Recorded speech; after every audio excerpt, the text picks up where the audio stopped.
Hey, hey, hey, it's Rebecca, and you are listening to Resilient by Design. Today I interview Natasha Ho. She was a PR manager, and now she is this phenomenal businesswoman who helps creative entrepreneurs cut their work hours in half while doubling or even tripling their monthly revenue. She also hosts incredible retreats that we talk about inside this podcast. I'm totally signing up for one. I think you guys will really like this conversation with Natasha because we talk a lot about mindset and skill set and how you want to have both of those to really hone in on what it is that you are going to do so that you can do it with joy and passion and, quite frankly, make more frickin' money. So I hope you guys enjoy this episode with Natasha. All right. I'm Rebecca Hay, and I've built a successful interior design business by trial and error, podcasts, online courses, and so many freaking books. Over the last decade, I've grown from an insecure student to having false starts to careers, and now I'm finally in the place where I want to be. Throughout my journey, it's been pretty obvious that I'm passionate about business and helping other entrepreneurs do the same. Each week, I'll share tangible takeaways from my own experience and the experiences of other badass women to help you build your confidence and change your business. Well, hello, Natasha. Welcome to the podcast. Thank you, Rebecca. Happy to be here. I'm excited to have you here and get your perspective on business and life because that's what we're all listening and trying to figure out. But before we dive into the good stuff, why don't you just give everyone a quick, brief overview of who you are and what you do? Yes, I'm Natasha Ho, and I work with entrepreneurs and helping them tap into playfulness in their business so they can elevate what they sell and how they sell it, really to the end that they want to create massive visibility in their business. They want consistent sales. And most importantly to me is they want to have a whole lot more fun in business. And what brought me to this was I made an exit from corporate world into having my business, and it started to grow and I was successful. But it became like I had this relationship with my business where I didn't like, I kind of resented the success of the business because it was growing, but I felt like overwhelmed. I felt guilty because I had mom guilt. I have my kid and I'm thinking about how much time I'm spending growing this business. And all this, I started to realize that my business, I wouldn't actually have the success I wanted with the lifestyle I wanted if I kept growing my business the way that I was growing it. And so I took a step back to really get clear on the vision I had for where I wanted to ultimately be and what I wanted my lifestyle to look like. And I started to restructure my business and design it with that end in mind of how I wanted my life to look of, time with my family, vacations with my family, the kinds of clients that I wanted to work with and the people who really made me excited to show up for work every day, how I priced my services to make sure that I actually had the income that I wanted, as well as the structure of how much time I was working. And so when I did that work and I got really, really clear on that, it completely transformed the relationship I had with my business, transformed how I showed up for my clients. My clients got even more success and happier and better results. So that was really what was transformative for me. And when I started bringing that into how I worked with clients and they were tapping into playfulness in their business, they started to see incredible transformations where they were like, hey, I'm like getting even better results now than I was when I was like, grinding it out and feeling like I had to hustle all the time. And so my clients have gone from, making, inconsistent income, or they've been at plateaus where it's like, okay, I've reached the, 10K months, I've reached the 15K months that I wanted in my business, but I'm plateaued there, or it's really inconsistent, to being able like, hey, I'm consistently hitting 20K months in my business over and over again, or I'm able to share about my life on social media, and I can turn that into clients, and I'm sharing my full self, and I don't feel like I have to be in kind of like this rat race experience of growing my business. So that's really what changed for me, and as a result, changed for my clients. And it just makes me really excited to share that because the big context for what I want in the world is like, I want my business to be like my greatest adventure. And I also want it to inspire a world of other female entrepreneurs. So I'm just really excited that I get to be here to talk more about how people can do that. Oh my gosh. Okay. So many things that you said that just there. I'm like, oh, I'm going to ask her about that. And then and that too. Oh, and I want to also ask that. Okay. Where do I start?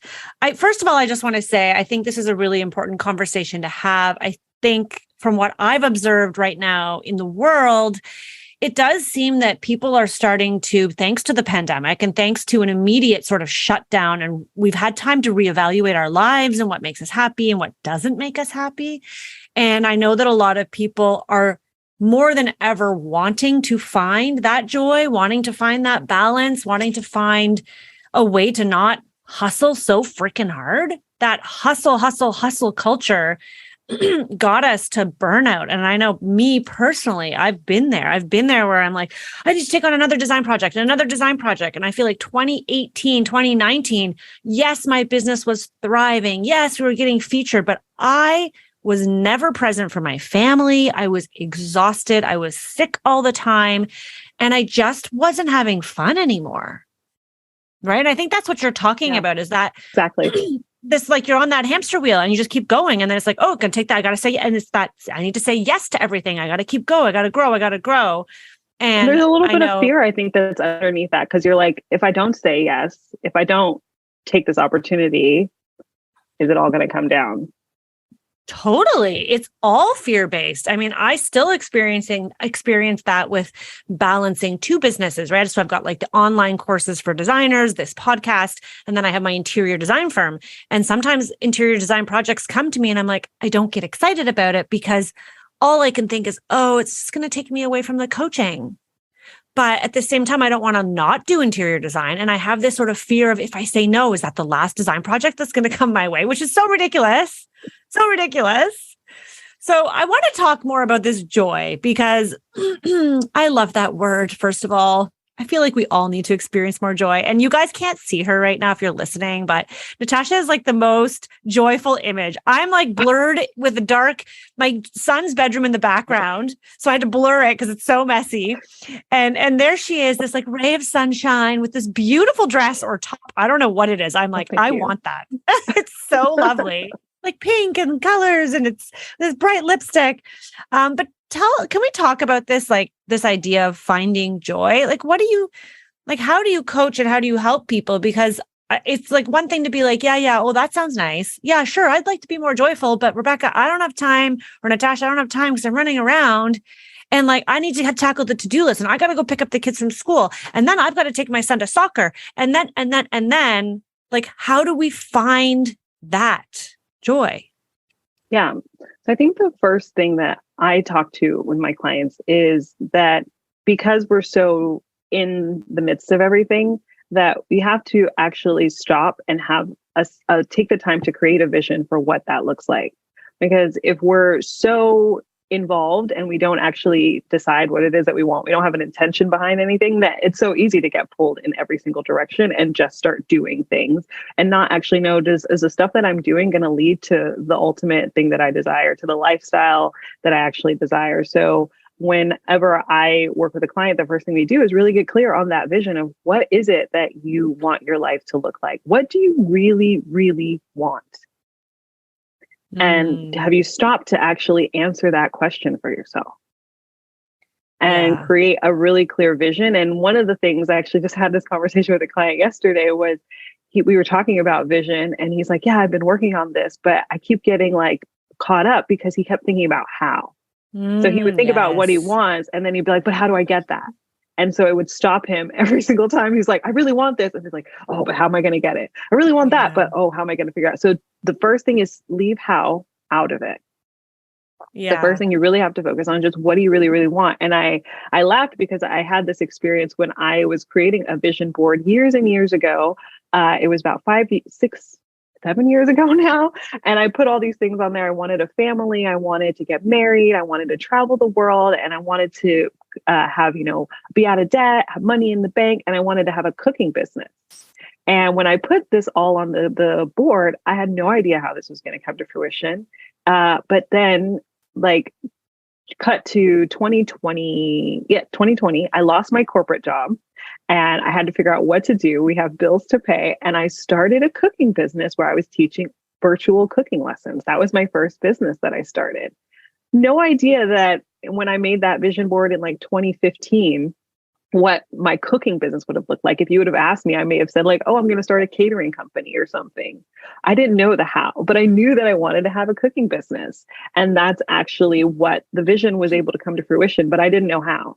So really, when people are focused on creating that vision, really think about what lights you up, what's exciting for you, what really speaks to you and would inspire you, not just for today, tomorrow, or this week, or even this year. What would inspire you 5, 10 years into the future? Create that vision first and really think about why those things are important to you. The what and the why are the first place. Leave the how to the side, and the how will show up in the actual doing of life. But the first thing is really, really getting clear on that vision, because you can't have joy if you don't actually know what you want. I love that. I mean, I talk about vision a lot in my courses. I think it's so powerful to just close your eyes and really picture. And a lot of designers, and I'm sure if you've experienced this with your clients, but they struggle with that. They struggle with not only like exactly what you said is immediately you have a thought like, I had this like weird vision of like, I fly to the cottage by float plane. Right. And then immediately you're like, oh, but that's like, how's that going to be possible? What's that going to cost? Am I going to make enough money to be able to afford that? Like, am I going to be part of it? Like, you start to really try to figure out the logistics, and then it pulls you back to your reality and it doesn't allow you to dream. It's like you have to stop judging your dreams and just let them be. But then also, I think people have a hard time because very few people sit back and like think about, especially I think as an adult. As a child, it's so easy. As an adult, it's hard to sometimes sit back and like really picture what you want in the future. It is. And that's why I like this idea of joy and playfulness and all of those things. We associate them with childhood because we actually, when we're in those places of our life, we allow ourselves to be creative and think in an expansive way. And then when we get to adulthood, we kind of have this like mentality that, well, this is the way things are. And we've now created our bed and we have to lie in it. And not believing that there are still, like, no matter where you are in life, you still have life to live. And so you can still change anything about your life that you have, whether it's in your business or in, you know, your family life, your relationships, your relationship with yourself, all of those things. It's like, none of that will change unless you decide you want it to be different. Yeah, I think that's so key, is deciding that you want it to be different. Because if you're not ready to make a change, then you're not going to make change. Yeah, totally. You said something else when you were talking about the vision that was really powerful for me, which was that you started to put the vision out there for you, for example, and then you're like, cooking, like that seems so random, right? Like, okay, I'll put that out there. I mean, maybe it's not random. You probably like to cook, obviously. I like to cook, yeah. You like to cook. It's not like somebody who, like me, I'm not the cook in the family. So if I'd said that, people would be like, whoa, Rebecca, I thought your husband did the cooking. But then it wasn't like you intentionally, or maybe you did, like, did you intentionally see that on your wall? And were you like, okay, now I need to figure out how to get there? Or did it just start to happen behind the scenes? It's a little bit of both. Like, so where I was at when I created that vision board, I was working in the corporate world in marketing and public relations. And that's what I went to school for. I had the traditional life of like parents say, go to school, get a good job. And so that was what I was doing. But I always had this interest in food and cooking. So when I told you earlier, I lived in New York City. So when I lived in New York City, while I was working during the day, I went to culinary school at night. And everyone that was in the culinary field, they're in New York City because they want to work at the big restaurants. But I knew I didn't want to work at a restaurant. I was like, that looks too stressful for me. So I knew that I didn't want to go that route, but I had no idea what I wanted to do with this idea of cooking. So I just kept it in my back pocket. And then I took 3 months off and I traveled the world for through like North Africa, the Middle East, a little bit of Europe and America. And I was learning more about food. I kept doing this after years and years. I went to 30 different countries. So in my mind, I still had this thing where like, I'm going to do something with food, but I don't know what it is.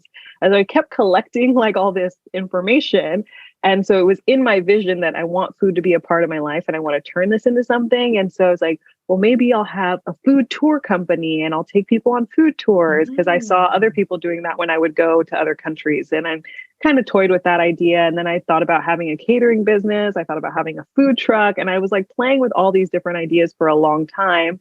I thought about teaching, like having a company where I would go on retreats and I would ultimately take people to places and explore food with them.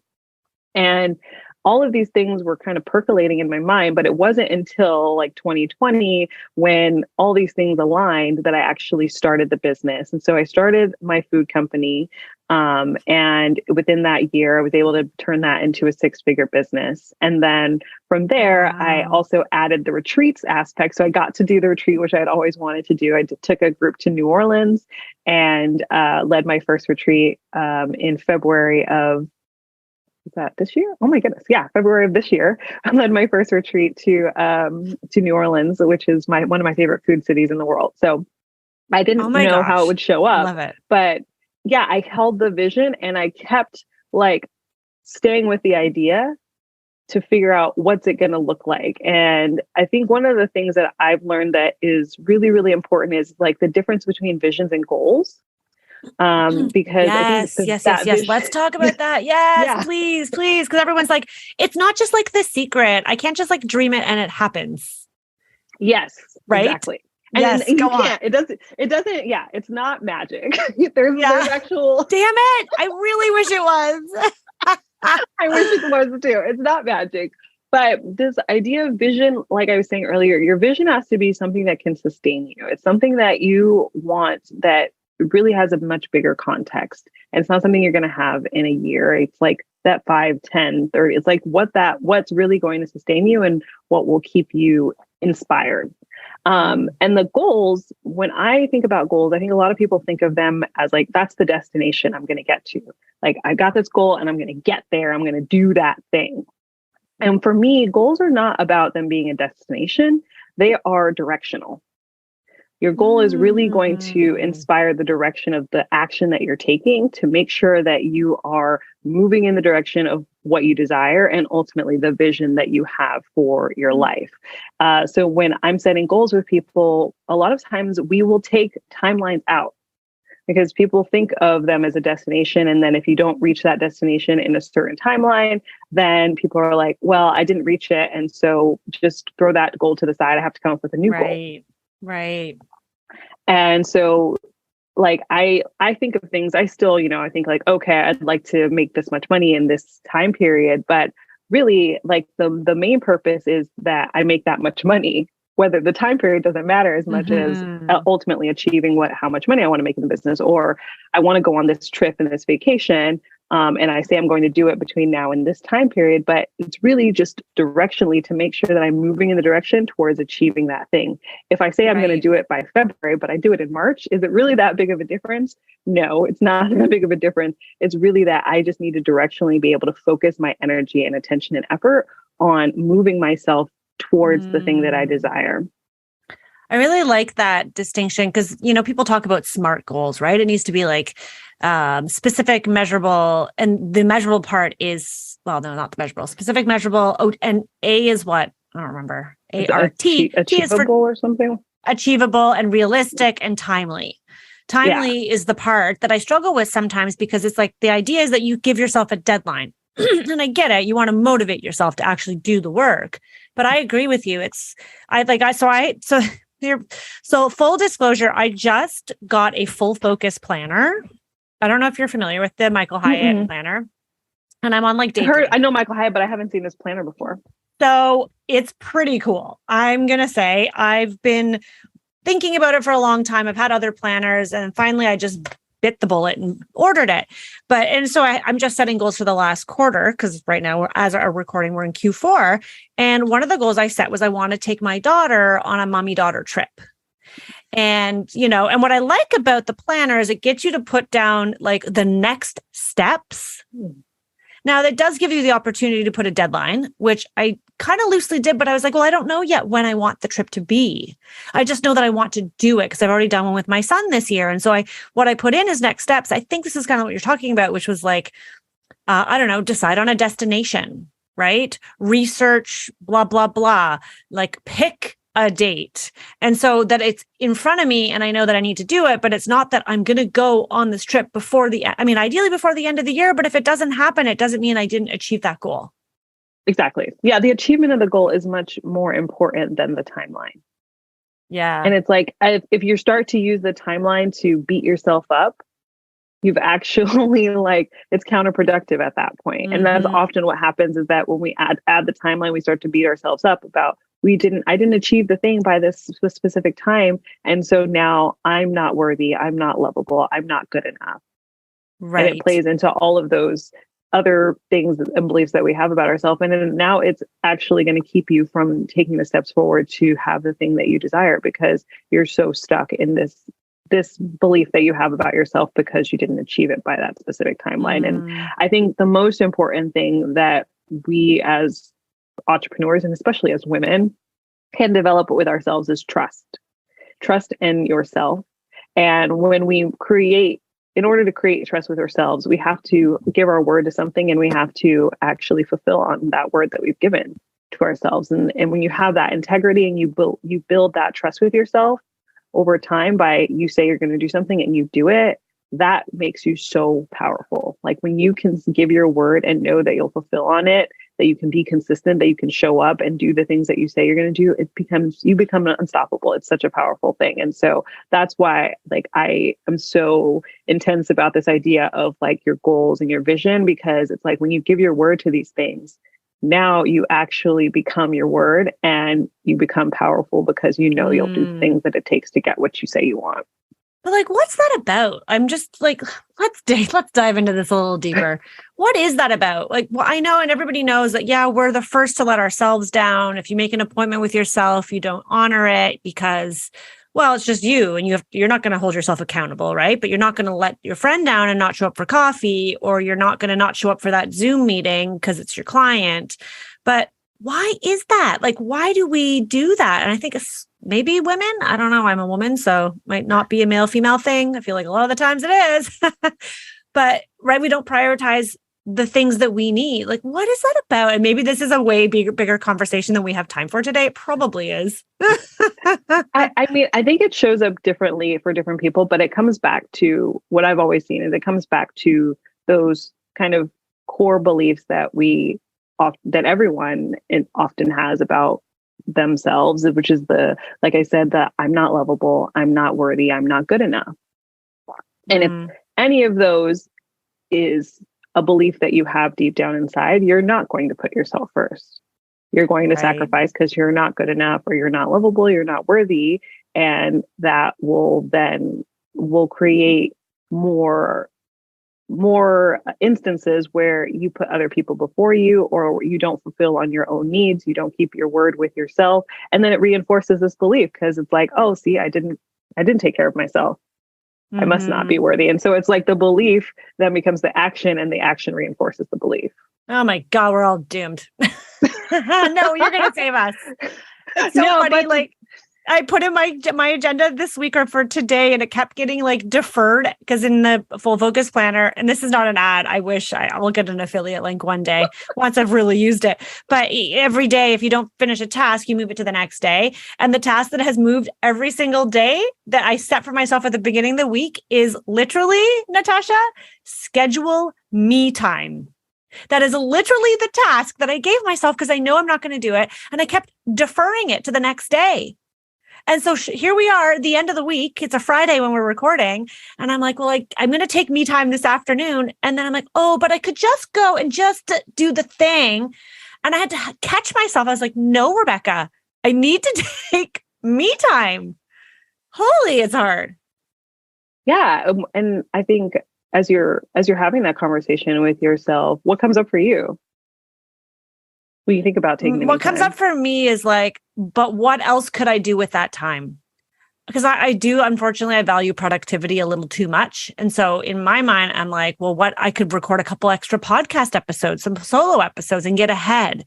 What else could I do to like focus, to use that time? Because it's like, all right, therapy session, here we go, Natasha. It's like, if I take that time for me,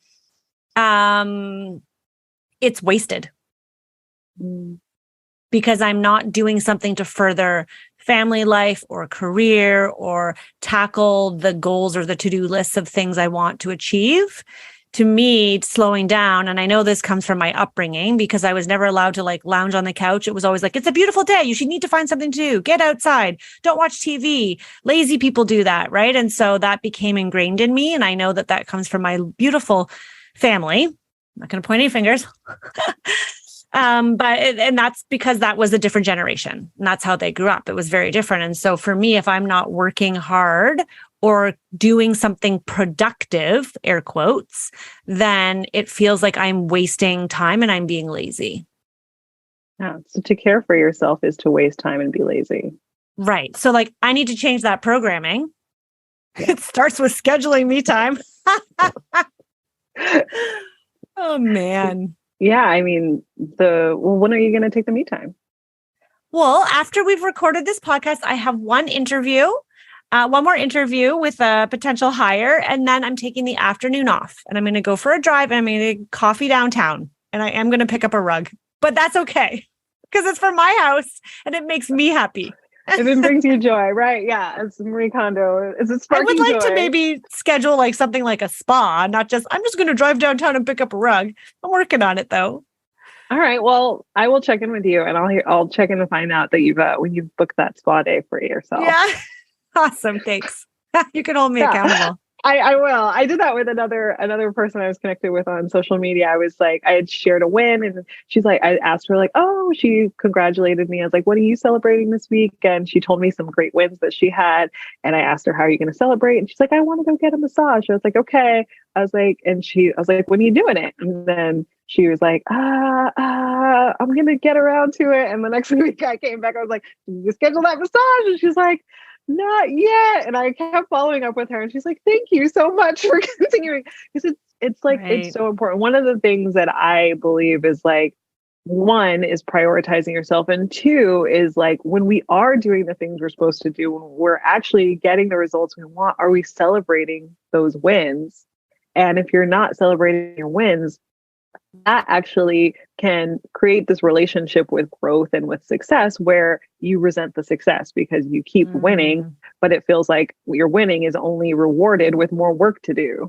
Right. And it's like unfulfilling. It's like, what's next? It's unfulfilling. Yeah. And what I found is too, is like when you have success and you celebrate, it's like you're on this plane and you're like at 0 and then you have success and you move up to 10 and then you celebrate and you move up to 20 because you're feeling really, really good and you're here at level 20. And then maybe something negative happens. Maybe somebody asks you for a refund. Maybe you have somebody who complains about the work that you did.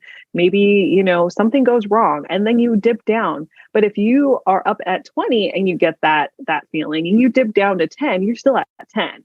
But if you are now at 10 and you didn't celebrate, you dip down to 0. And so that's why it's so important when like you're on those highs that you reward yourself, that you celebrate, that you make sure that you feel really, really good, because there's going to come a time when something's going to not feel so good, but you can recover so much more and faster if you are continuing to build yourself up through celebrating the wins, when you're doing good things, when good things are happening, when you're keeping your word with yourself, when you're taking care of yourself and you're doing the spa day. Then when the stress happens, it doesn't like knock you out the same way that it could if you weren't doing those things for yourself.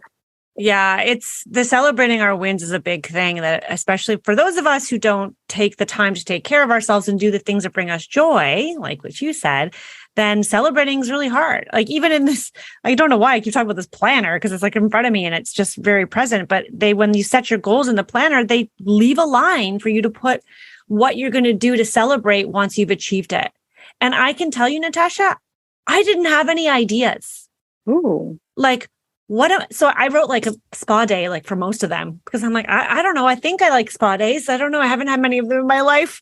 And I'm trying to think like, what would be something that's not like outrageously expensive that could be celebrating a goal, like achieving a goal. And just the fact that I struggle, it was a real eye opener for me that I can't even think about what I would reward myself with or celebrate or do to celebrate if I achieve this goal. I would just set another goal.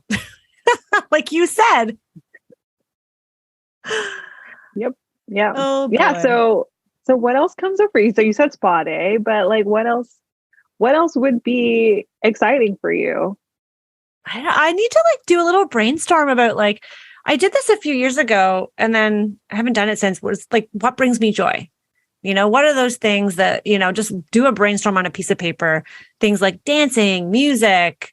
Like for me, it's travel all day long travel, something I haven't been able to do. And I'm just starting to do again, which is amazing.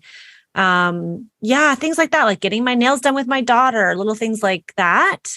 I think I almost need to create a cheat sheet where it's like, here are the things you like to do. Remember, Rebecca? These are great Yeah. things to do. It's so, also as a parent, it's, I don't take the free time for myself anymore that I would have before I had kids. And maybe that's a celebration in itself. Yeah, totally. I do date night once a week. That's my big Yeah. thing. My husband and I, every Thursday, we have babysitting and we go out. But we're always so tired by Thursday that we're like, can we go home now? Last night I was like, are they bringing the bill yet? I'm so tired. Can you celebrate by just getting childcare for a weekend so you could just have a quiet house? Yeah, exactly. Totally. I Just really relax. want to talk to you about, I don't want to end this conversation because it's such a good conversation, but I want, while we have time, there's so many things to talk about with you, but I want to hear about these retreats because I want to know more about what is going on with this, because I'm in the middle of planning a retreat for interior designers. I've never done it before. And I said to my husband yesterday, I'm like, I don't know what I'm doing. Now I'm working with an event planner because it's too much logistically, who knows the venue.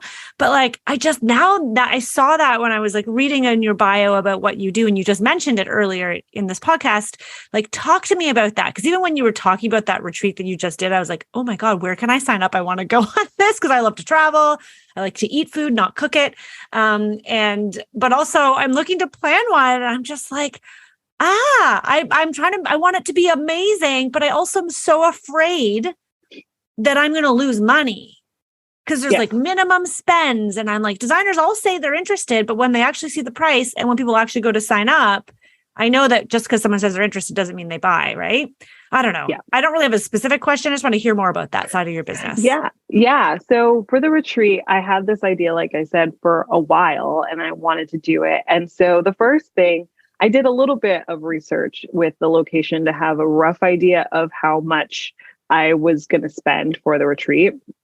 And the most important thing, and I think anybody who's in the business of doing retreats will tell you this, is you have to price your retreat for profit.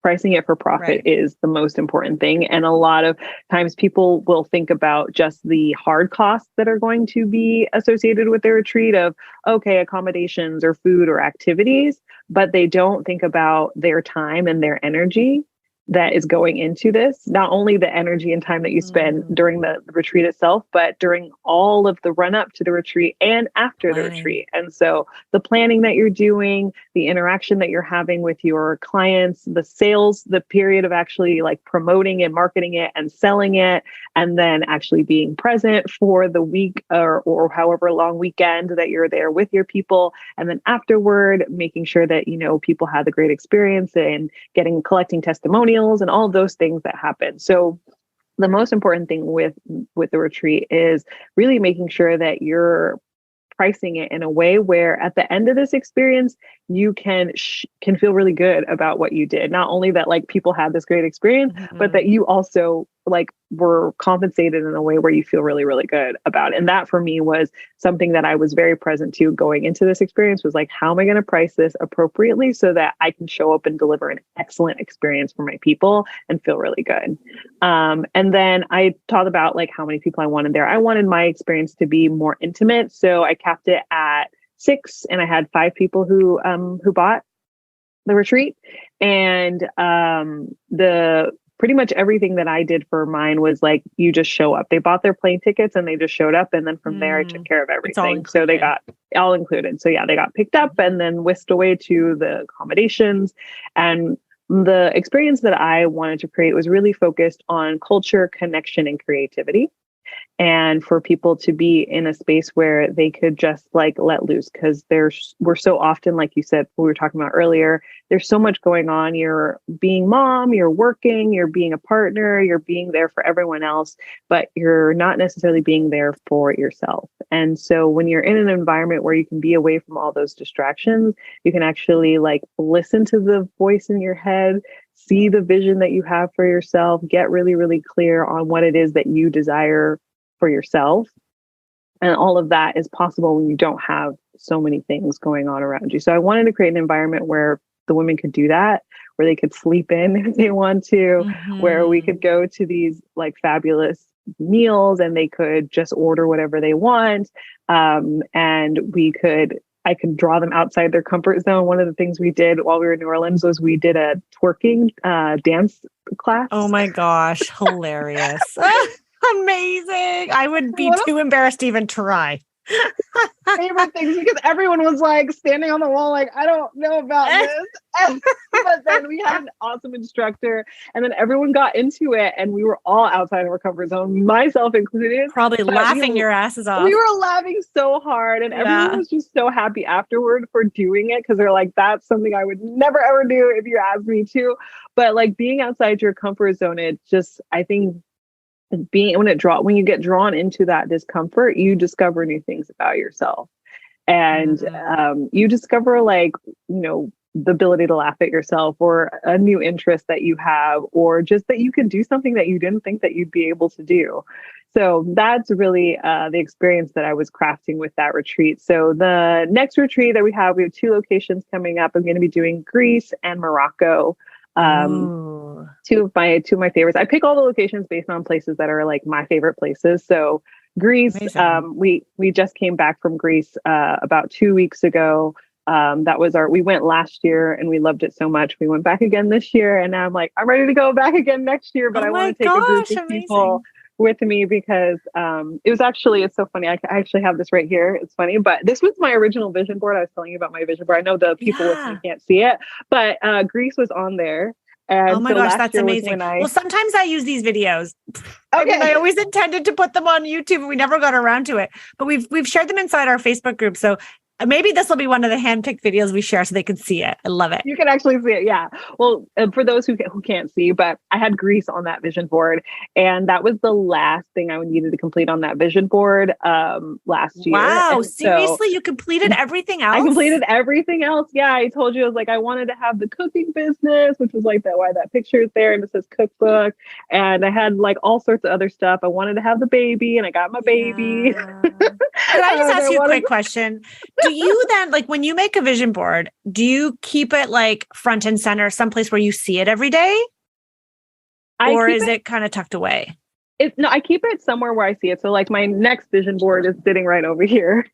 And it's somewhere where whenever I sit in my office, I can see it. And I don't look at it necessarily like every single day, but I see it frequently throughout my week. And then I have little note cards that I keep at my bedside that I look at, that I read, which have like the goals that I have for like whatever I'm currently working on. And so I read those before I go to bed at night, just to like remind myself. And then I'll do visualization as well. Like, okay, being like, when I think of that goal and I visualize me actually being that thing or having that thing. And that's how I keep that present for myself. Very cool. Sorry. I just was curious because like, I feel like people make them on their computers or they do a Pinterest, but then you're not seeing it. And I love that. I used to always I haven't done it in a few years. I used to make a physical vision board, and I pulled one out a little while ago that was from when I lived in Vancouver, I was in my 20s. Spoiler alert, I'm 41. And I pulled it out, and it was interesting because some of the things were true of my life and some of the things were like completely not even what I want anymore, which I thought was kind of interesting. But at the same time, I'm like, I wonder if I'd like kept this out. Would those things have come true? I don't know. I have to make another one. You definitely have to keep it present for yourself for sure. Like there has to be a way that like, like that's my vision. Like that's what I want. So I like the physical ones because then I do see it. Sometimes I've had people who kept it as like their background on their computer too. Like they'll make it and then they'll make it the computer background. And that's Yeah. another one that they'll do. But definitely it needs to be something that you see. So you remind yourself, like, that's what I'm doing. That's why I'm Yeah. doing all of this stuff. That's why I'm showing up. Yeah, I like the desktop one. That's a good. I tried doing that and I couldn't figure out how to save. I was having technical problems, but I could probably figure that out. Okay, so retreats in Morocco and Greece coming up. That's phenomenal. Oh my gosh, I've been to Greece. I went on my honeymoon. I have never been to Morocco, even though I lived in the south of Spain back then. I don't know. I was a bit scared to go because it was, I was in my 20s. I was a girl and I heard all these horror stories. But I feel like if you go with a group that It's knows amazing. where to go, would be amazing. It is. So And as an cool. interior designer, like, come I on, know, Morocco. Inspiration City. Hello, I could just buy everything. Yeah, you would probably spend way too much money if you I would. I'd be like, can I ship this to Canada? Of course, ma'am. You can ship anything you want. Oh yeah, they will definitely ship whatever you want. Yeah. Oh my gosh, I love Moroccan design. I'm not an interior designer, but I love design and I love Moroccan inspired like architecture and the colors and all of the Oh, fabrics yeah. and everything. Yeah, incredible. Yeah. Oh, I can tell just from your beautiful dress. I'm obsessed with your top. Is it a top or a dress? You have to tell It's a me. top. It's a top, and I brought it back from Greece actually. Oh, I love the lines. I love the colors. It's so lovely. Thank you. Anyways, we digress. But I think it's really cool that you're doing. So your business, it sounds like it brings you a lot of freaking joy because you get to travel, which you like. I mean, I what do. is that like? What is life like for you now? And like, how can other people, they don't want to do what you're doing specifically, but I know with our time is running short, but I would love to just give a few tangible takeaways. Like what can people do to go after that vision that they're setting and that joy that they want to bring into their life? Yeah. So I think the first thing is once you've set the vision, is really addressing two things. It's mindset and skill set. And so you have to have the foundation with the right mindset and addressing like what beliefs might be holding you back. Because no matter what it is that you're after and what level you're at, there's going to be resistance that shows up. And that resistance might look like setting time aside for yourself because you have resistance around that. It could be around showing up in your business. It could be around raising your rates. Resistance shows up in many different ways, but wherever you're stopping right now in the business is where you have to start. And so mindset is really, really key there to be able to address that. And then the next thing is skill set.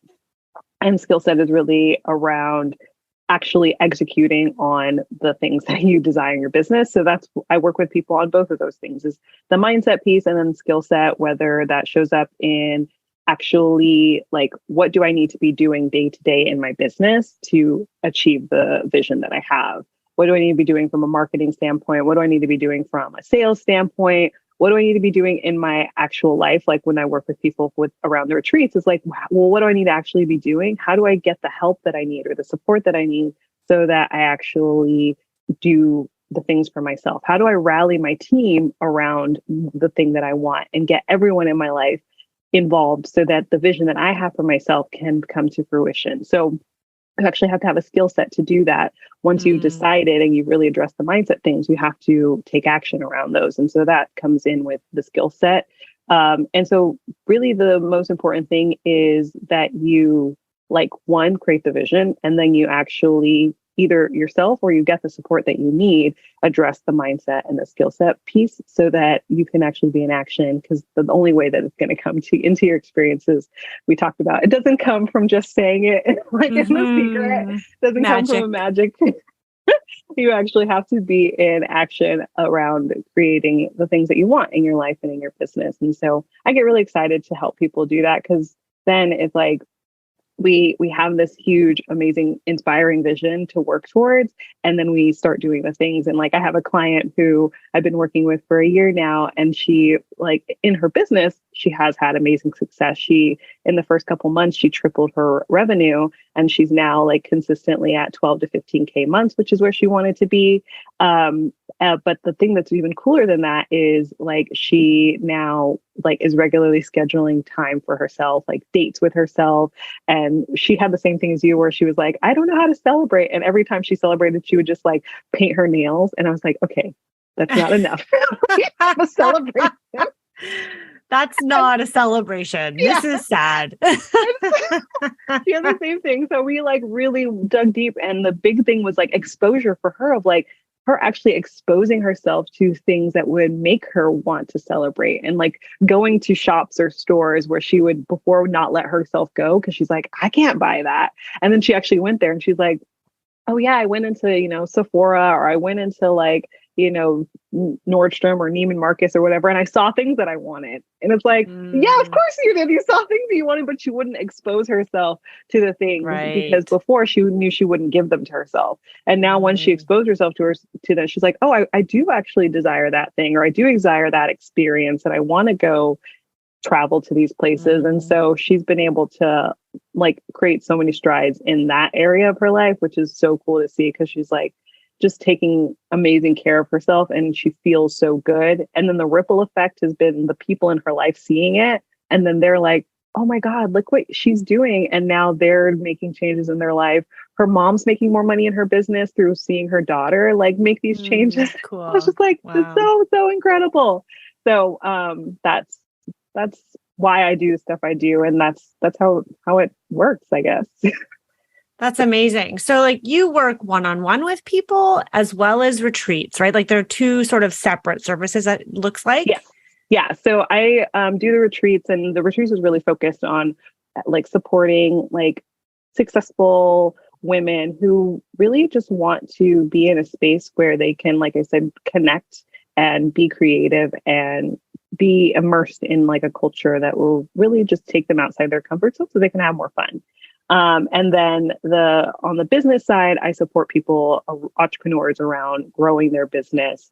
And again, it's like around fun, but bringing more fun into their business and making sure that their business connects to what they ultimately want in their life. And I work with people one-on-one and in small groups from the business side. That's awesome. I think that that's like something that so many of us need and want, to be honest, is not just, I'm going to coach you on business and this is how you scale your team and this is how you do that and this is how you do that, because there's so much more to it. It's not just tactical.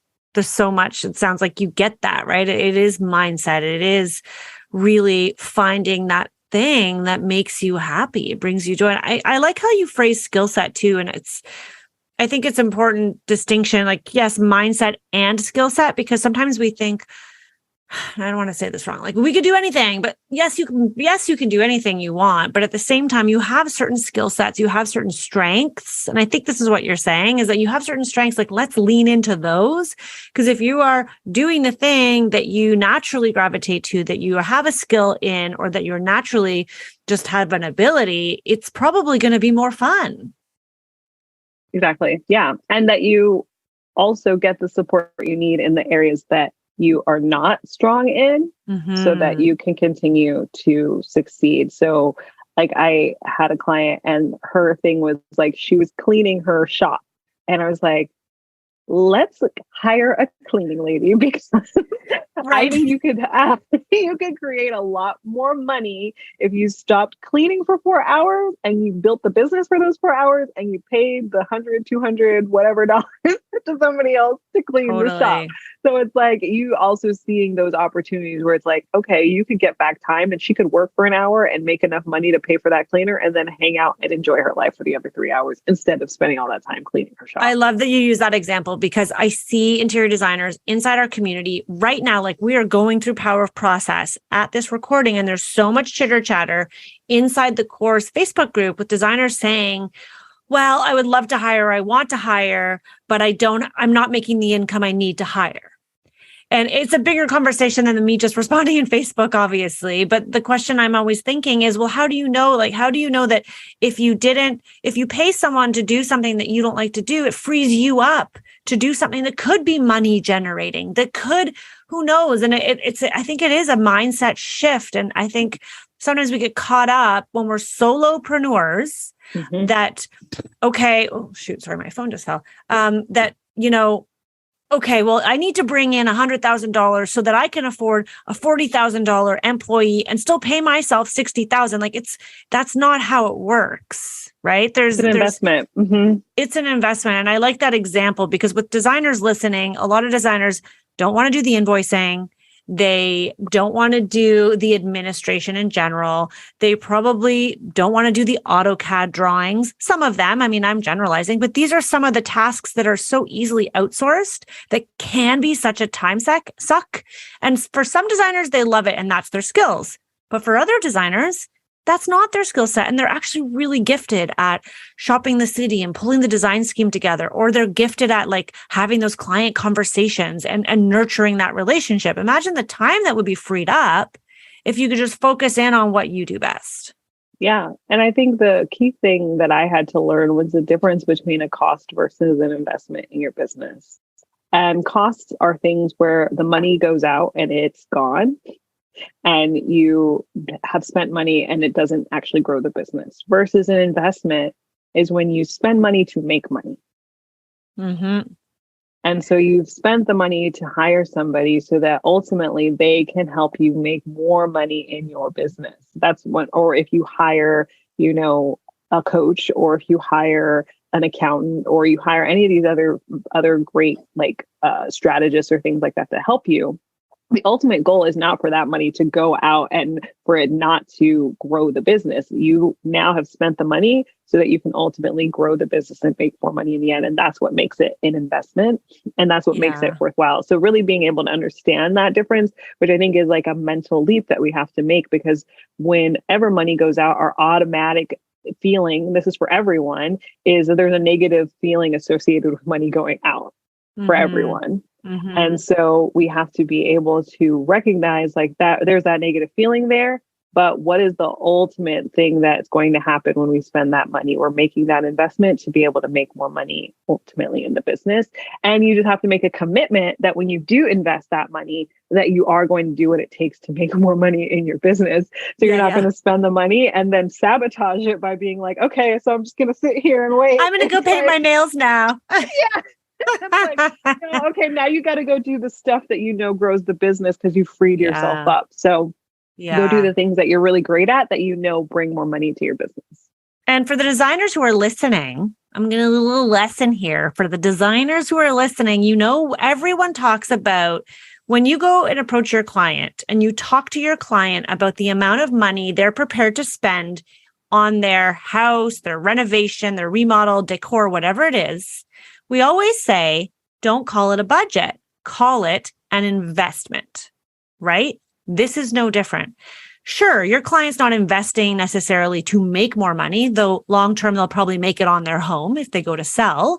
They're also just investing in the return that they're getting could be ease of use, happiness, memory. There's a return on their investment. It's not always financial. So if you're designers telling your clients how much, or asking them how much they want to invest, or you're telling them this is the investment, take that advice for yourself. Yeah. And so it's always value is getting gotten back with an investment. Yes. So I said money, but value might show up differently for everyone, but value is always going to be gotten back for an investment. So thank you for and it's like investing in marketing. Yes, it might bring you return dollars, but probably investing in marketing for your business or nicer photos and professional shots, it might get you published. And then that might help to elevate your stature in the industry. So the return on that may not be directly financial, but it will, in the longer term, likely increase your finances. Yeah. Oh my gosh, such a good conversation, Natasha. Our time is totally up. Thank you so much for coming on today. Can you let everybody know where they can find you, follow you, and enjoy all things that is the beautiful Natasha? Thank you so much. Yes, you can find me online. I'm at Hey Natasha Boo on Instagram. And you can also find me on Facebook under the Facebook group 6 Figure Marketing. If you just search 6 Figure Marketing, that is my Facebook group. And I show up there weekly and talk about a lot of the same topics that we talked about here today, helping businesses and brands to grow and do that in a way that is joyful and without all of the hustle. And then my website is my6figureyear.com. And you can also come hang out with me there. And I have a free gift that's on the website. It's DM templates. So if you're somebody who uses direct messaging, text messaging, you're like, how do I actually turn the conversations that I have there into leads, into sales conversations, you can download that for free at mysixfigureyear.com/DM. That is so cool. Can I just say I've never, in all the guests I've interviewed in the last 3 years, no one's ever done something like that's freaking brilliant. Thank you. Because I can tell you, as interior designers, we get a lot of people inquiring or sending us messages on Instagram or Facebook, mostly Instagram. And oftentimes we don't know how to convert that person into a proper lead or a sale. And we don't want to sound salesy. Designers hate sounding salesy, hate asking for the work because our work should just speak for itself and people should just come to us because designers, you know what I'm talking about. We are so like artists. Right. Most of us. Well, don't be a starving artist. Okay. Don't be a starving. No, it's true. Exactly. Benefits no one. Oh my God. I love that. Guys, go get that. We will actually include those links inside our show notes. So if you're listening right now, you guys can just hop on over to the show notes wherever you're listening to this podcast and you can click on those links and get all things Natasha. Thank you so much for joining me today. This has been wonderful. It was wonderful. Thank you, Rebecca, for having me. So happy to be here. Okay. I completely forgot to ask this question, and it's so important. It's so integral to the podcast. So Natasha is still here, and she's going to share her last nugget of wisdom for all of you. Oh, I just want to share a mantra that I live by as my last nugget of wisdom, and it's to be bold, play first, and live free. And it's really just the way that I approach everything in my life and in my business. I move towards the things I desire with boldness. I always remember that play is most important. So play and have fun first and live life with freedom and joy. Wow. What incredible words to live by. I got to play more and not with my kids. I mean, I want to play with my kids, but I don't think that's the kind of play you're talking about. It could be. Both count. Yeah. Yeah, totally. Sometimes playing with my kids is less rewarding because they want to do things that I don't want to do. That also, yeah. My son is obsessed with trains, and I'm like, okay, yeah. So we've played trains for 6 hours now. Yeah. Now, mommy's gonna go play, and I'm gonna go and leave the house and go somewhere else now. Right. Oh, I love that. Thank you so much for sharing. Thank you, Rebecca, for having me. So how lovely is Natasha? I really enjoyed that conversation. She has such a joyful presence about her. Honestly, it was really quite fun to talk with her. I love that she's mixed in her desire for cooking and travel, and she's doing these retreats, and that she's helping other entrepreneurs grow their business, but also scale back the time investment. I mean, we could all take a lesson from Natasha in focusing on what our skill set is and really getting clear on our mindset so that we can stop repeating those past habits, like the bad habit of not ever taking me time or time for myself. And with that, I'm headed out for an afternoon of me time. All right. Thanks. And I hope you guys enjoyed this episode.